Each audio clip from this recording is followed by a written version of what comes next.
आप देख रहे हैं इंडिया टाउन न्यूज, भारत की बात। नमस्कार, जय जोहार। आप देख रहे हैं इंडिया टाउन न्यूज और मैं हूं आपके साथ सुधीर मिश्रा। स्वागत है आपका हमारे खास बुलेटिन राजधानी सरकार धानी में, जहां हम आपको छत्तीसगढ़ की महत्वपूर्ण खबरों से रूबरू कराएंगे। तो चलिए बुलेटिन की शुरुआत करते हैं, लेकिन उससे पहले एक नजर आज की हेडलाइंस पर। छत्तीसगढ़ में अनिवार्य हुई ऑनलाइन अटेंडेंस, मंत्रालय में बायोमेट्रिक उपस्थिति लागू, सभी विभागों को नियम का कड़ाई से पालन करने का अनुरोध। छत्तीसगढ़ में 200 यूनिट बिजली बिल हाफ योजना, 400 यूनिट वालों को 1 साल की छूट, सीएम ने की थी विधानसभा से विशेष सत्र में घोषणा। परिवार के साथ पीएम से मिले सीएम साय, डॉक्टर रमन सिंह ने भी पूरे परिवार के साथ की मुलाकात। पीएम के दिल्ली रवाना होने से पहले हुई मुलाकात। India versus south Africa match की टिकटें कर रहे थे ब्लैक, पुलिस ने ग्राहक बनकर 2 युवकों को किया गिरफ्तार। पुलिस ने ग्राहक बनकर बुलाया था ब्लैकरों को। डीजीपी आईजी सम्मेलन में पीएम मोदी का संबोधन, एआई इंटेलिजेंस और नए कानून पर दिया जोर, बोले पुलिस व्यवस्था के व्यापक आधुनिकीकरण की जरूरत।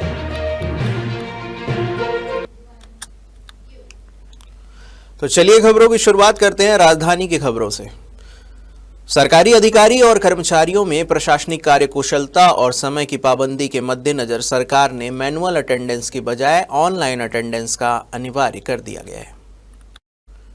आपको बता दें कि छत्तीसगढ़ सरकार ने नवा रायपुर स्थित मंत्रालय के लिए ऑनलाइन बायोमेट्रिक अटेंडेंस को अनिवार्य कर दिया गया है। बताया जा रहा है कि यह प्रणाली सभी संचालनालयों, विभागाध्यक्ष कार्यालयों में भी लागू कर दिया गया है। सभी अधिकारियों कर्मचारियों को कड़ाई से इसका पालन करना अनिवार्य होगा।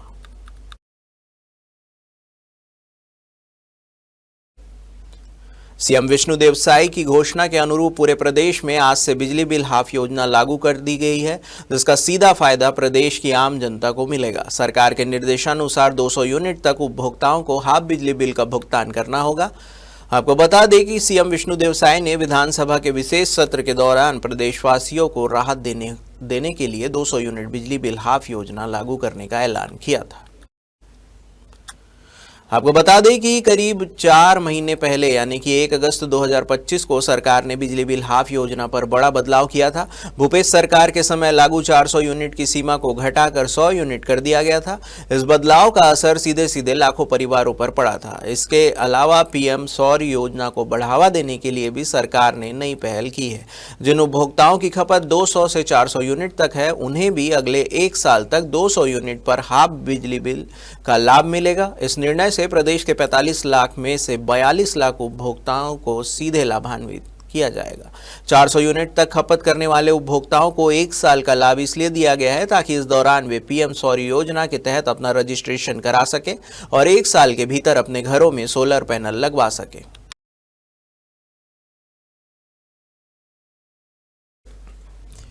तीन दिवसीय डीजीपी आईजी कॉन्फ्रेंस समाप्त होने के बाद प्रधानमंत्री नरेंद्र मोदी और केंद्रीय गृह मंत्री अमित शाह दिल्ली रवाना हो गए। वहीं पीएम के दिल्ली रवाना होने से पहले सीएम विष्णुदेव साय ने पीएम मोदी के परिवार के साथ मुलाकात की। सीएम के अलावा पूर्व सीएम और वर्तमान में डॉक्टर रमन सिंह ने भी अपने पूरे परिवार के साथ पीएम से मुलाकात की। इसे लेकर सीएम साय ने ट्वीट किया है कि जिसमें उन्होंने तस्वीर पोस्ट करते हुए लिखा कि यशस्वी प्रधानमंत्री नरेंद्र मोदी की हमारे परिवारजनों से हुई मुलाकात जीवन भर याद रहने वाला प्रेरणादायक अनुभव है। अपने व्यस्त कार्यक्रम के बीच जिस आत्मीयता से मोदी जी ने सबका हाल चाल पूछा, बच्चों से सहज होकर बात की और आशीर्वाद दिया, यह अविस्मरणीय है। वहीं डॉक्टर रमन सिंह ने भी अपने एक्स पोस्ट पर लिखा है कि आज स्पीकर हाउस नवा रायपुर में प्रधानमंत्री नरेंद्र मोदी के साथ सपरिवार आत्मीय मुलाकात की। इस भेंट के दौरान पूरे परिवार और विशेषकर परिवार के बच्चों के साथ आदरणीय मोदी जी की तन्मयता और स्नेह से सभी अनुग्रहित है। अपने व्यस्तम कार्यक्रम से समय निकालकर परिवार से मिलने के लिए मैं हृदय से प्रधानमंत्री का आभार प्रकट करता हूं, ऐसा उन्होंने कहा।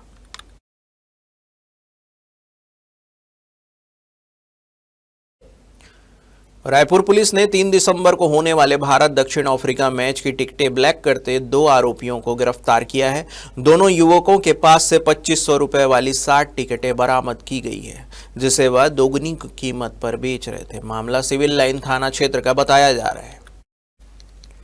मैच से पहले सभी थानों को टिकटों की कालाबाजारी की शिकायत को लेकर अधिकारियों ने तत्काल जांच कर कार्रवाई करने के निर्देश दिए हैं। CSP Civil Lines Raipur Ramakant Sahu ने जानकारी दी है कि टिकटों की कालाबाजारी रोकने कई स्तरों पर तैयारी की गई है। लोगों से टिकट ब्लैक करने वालों के बारे में सूचना देने की अपील भी की गई है। गिरफ्तार आरोपियों के नाम में ऋतिक माखीजा और देवव्रत माखीजा बताए गए हैं। शिकायत मिलने पर पुलिस के मुखबिर ने इनसे ग्राहक बनकर फोन से संपर्क किया। 5000 रुपए में रेट तय होते ही आरोपी टिकट लेकर शंकर नगर में भारत माता चौक पहुंचे और सिविल लाइन थाने की टीम ने उन्हें धर दबोचा।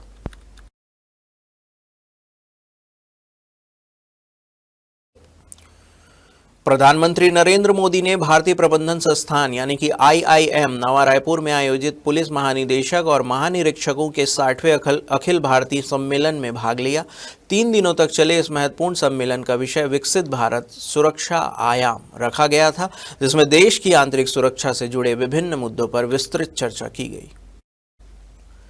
सम्मेलन के समापन के अवसर पर अपने संबोधन के दौरान प्रधानमंत्री मोदी ने खासकर युवाओं के बीच पुलिस के प्रति जनता की धारणा बदलने की तत्काल जरूरत पर बल दिया, जिसके लिए दक्षता, संवेदनशीलता और जवाबदेही को बढ़ावा दिया जाना चाहिए।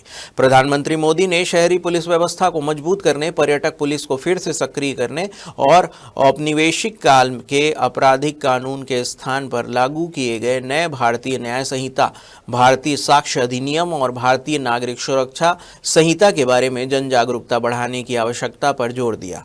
अपने संबोधन में प्रधानमंत्री ने पुलिस नेतृत्व में आह्वान किया है कि वे विकासशील राष्ट्र की आकांक्षाओं को पूरा करने के लिए पुलिस व्यवस्था को फिर से व्यवस्थित करें, ताकि विकसित भारत बनने की राह पर साफ हो सके।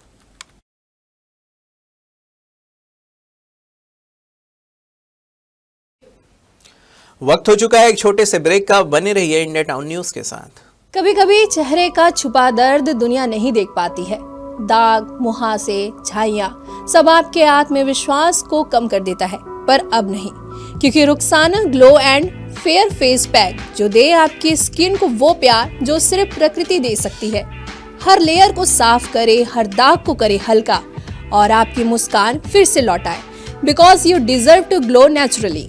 Rukhsana herbal beauty product Amazon, Meesho और फ्लिपकार्ट में भी उपलब्ध। अमीन मोटर्स उड़ान ई रिक्शा छत्तीसगढ़ का नंबर 1 ई रिक्शा शोरूम, जहां आपको सभी प्रकार के ई रिक्शा के वैरायटीज उपलब्ध मिलेंगे। हमारा ई रिक्शा काफी मजबूत है और ये सालों साल चलता है, तो आज ही घर ले आइए आरटीओ इंश्योरेंस के साथ। हमारा पता है अमीन मोटर्स, प्यारेलाल चौक, GE रोड, न्यायालय के पास, राजनांदगांव। 9827174038 7724047008। ब्रेक के बाद आपका स्वागत है। चलिए बढ़ते हैं अगली खबर की ओर। रायपुर के पहले चिड़ियाघर नंदनवन से 38 पक्षियों को अनाधिकृत रूप से ले जाए जाने का मामला सामने आया है। इसको लेकर नंदनवन हदबंद सरपंच ताजू निषाद सहित ग्रामीण ने आमानाका थाने में लिखित शिकायत दी है। ग्रामीणों का आरोप है कि जंगल सफारी में पदस्थ डॉक्टर झाड़ियों ने बिना अनुमति नंदनवन से 38 नग चिड़िया, जिसमें विभिन्न प्रजाति शामिल थे, उन्हें डॉक्टर स्वयं के वाहन में पिंजरे में डालकर ले गया। शिकायतकर्ताओं ने बताया है कि जिस समय पक्षियों को ले जाया जा रहा था उसके दौरान वे डीएफओ के साथ बैठक में थे। डीएफओ ने उन्हें पहले ही आश्वस्त किया था कि गांव वालों की सहमति के बिना किसी भी पक्षी को चिड़ियाघर से बाहर नहीं ले जाया जाएगा। इसके बावजूद पक्षियों को चुपचाप ले जाया गया। ग्राम पंचायत की ओर से यह भी बताया गया कि जब इस मामले में नंदनवन प्रभारी से पूछताछ की गई तो उन्होंने कहा कि उन्हें इस संबंध में कोई भी जानकारी नहीं है। सरपंच ताजू निषाद ने इस मामले में वन मंत्री केदार कश्यप को भी पत्र लिखकर बताया है कि वाइल्ड लाइफ विभाग की लिखित अनुमति के बिना किसी भी निजी वाहन से पक्षियों को बाहर ले जाया जाना अपराध की श्रेणी में आता है।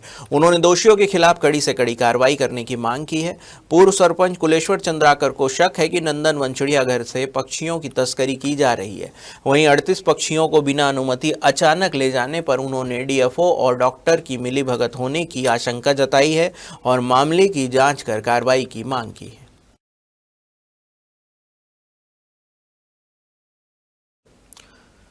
भारत निर्वाचन आयोग ने 12 राज्यों में चल रहे एसआईआर अभियान के लिए संशोधित कार्यक्रम जारी किया है। आयोग ने पहले घोषित सभी तिथियों को एक हफ्ते बढ़ाकर नया शेड्यूल जारी किया। इस नए कार्यक्रम में 1 जनवरी 2026 को योग्य तिथि माना गया है, यानी कि इस तिथि तक 18 साल पूरा करने वाले नागरिक वोटर लिस्ट में शामिल हो सकेंगे। वहीं गणना अवधि एक हफ्ते के लिए बढ़ा दी गई है, जो पहले 4 दिसंबर तक ही थी। आपको बता दें कि 11 दिसंबर 2025 तक बीएलओ घर घर जाकर गणना फॉर्म वितरित और संग्रह करेंगे। इसके अलावा 11 दिसंबर 2025 तक जहां आवश्यक होगा मतदान केंद्र की पुनर्व्यवस्था की जाएगी। छत्तीसगढ़ में चल रहे स्पेशल इंटेंसिव रिवीजन को लेकर मतदाताओं के बीच सबसे बड़ा सवाल ये है कि क्या 2003 की वोटर लिस्ट में नाम होना अनिवार्य है। कलेक्टर गौरव सिंह ने स्पष्ट किया है कि 2003 की सूची में नाम न होने पर भी आपका वोट देने का अधिकार सुरक्षित है। एसआईआर फॉर्म भरने के लिए केवल वर्तमान वोटर आईडी का होना पर्याप्त है।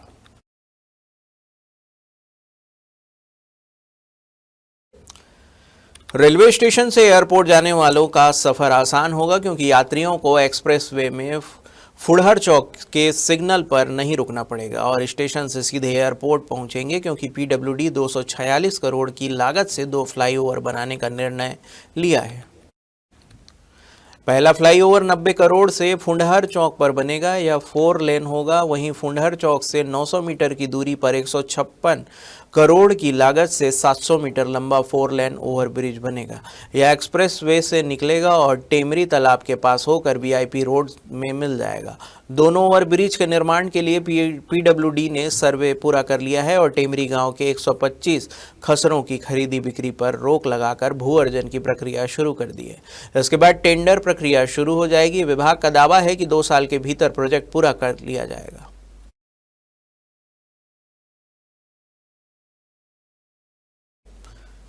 नवा रायपुर के शहीद वीर नारायण सिंह स्टेडियम में पहली बार होने वाले अंतर्राष्ट्रीय वनडे मैच को लेकर तैयारियां जोरों शोरों पर है।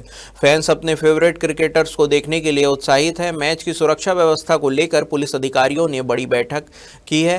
रायपुर रेंज आईजी अमरेश मिश्रा और डीआईजी गिरजा शंकर जायसवाल की अध्यक्षता में यह बैठक हुई, जिसमें एसएसपी रायपुर समेत डीएसपी और एसएसपी एएसपी लेवल के अधिकारी शामिल हुए।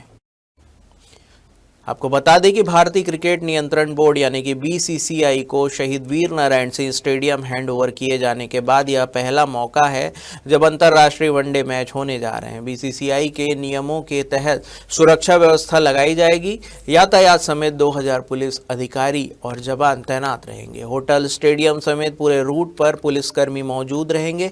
मैच के लिए फैंस की दीवानगी को देखते हुए उम्मीद है कि आने वाले दिनों में सभी टिकटें पूरी तरह बिक जाएगी। आयोजनकर्ता का अनुमान है कि मुकाबले के दिन स्टेडियम खचाखच भरा होगा और दर्शकों को बेहतरीन क्रिकेट का रोमांच देखने को मिलेगा।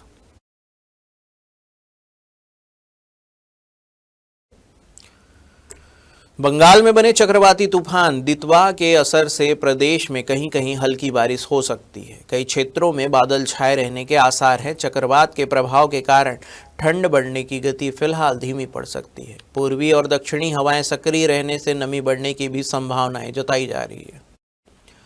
आपको बता दें कि मौसम विभाग के अनुसार प्रदेश भर में अगले 2 दिनों में न्यूनतम तापमान 1 से 3 डिग्री तक बढ़ सकता है। इसके अलावा तापमान में गिरावट दर्ज हो सकती है। इस बीच स्वास्थ्य विभाग ने एडवाइजरी जारी की है कि अचानक तापमान में उतार चढ़ाव से हाइपोथर्मिया, सर्दी, जुकाम और वायरल फीवर का खतरा बढ़ सकता है। लोगों से अपील की गई है कि शीतलहर के दौरान अनावश्यक रूप से घर से बाहर न निकले। केवल आवश्यकता होने पर ही यात्रा करें और बाहर जाते समय पूरी तरह गर्म कपड़े पहनें।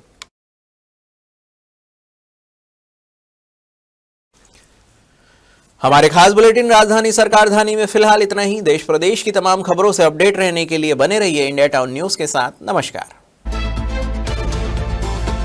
आप देख रहे हैं इंडिया टाउन न्यूज, भारत की बात।